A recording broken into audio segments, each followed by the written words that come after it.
My innocence was stolen throughout my childhood. Robin Poorbear is reading a poem she wrote about being raped as a child on the Spirit Lake Indian Reservation in North Dakota. I either gave it up or it was taken from me, being raped. How old were you? The first time I was raped was when I was 3, and then after that I was raped again when I was 10 and beaten. Child rape and sexual assault is an epidemic at Spirit Lake.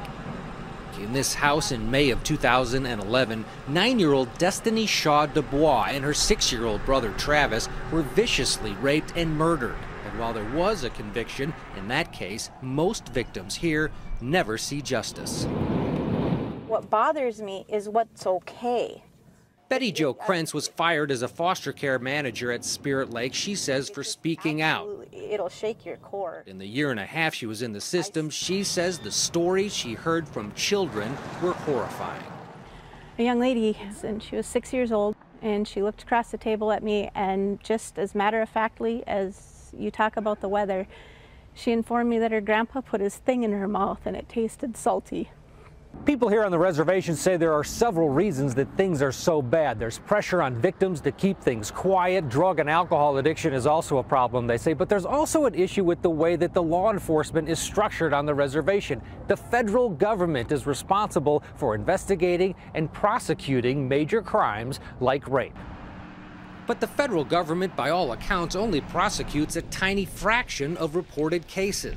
Thomas Sullivan is a regional administrator with the Department of Health and Human Services. He's filed 12 separate scathing reports about abuse at Spirit Lake, citing dozens of examples of inaction, including a case of a 13-year-old girl raped in her home by a 37-year-old man. The girl contracted gonorrhea, but because the sex was supposedly consensual, no charges were filed.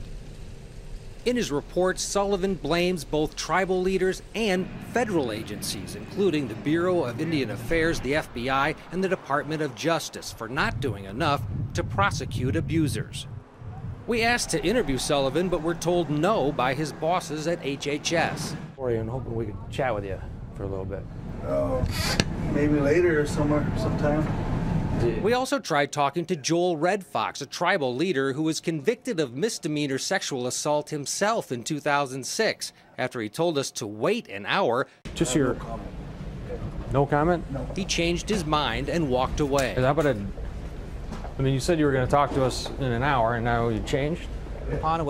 Russ McDonald has been the tribal chairman for 8 weeks. He acknowledges there's a major child abuse problem at Spirit Lake and on other Indian reservations. But I think it has to be torn down all the way.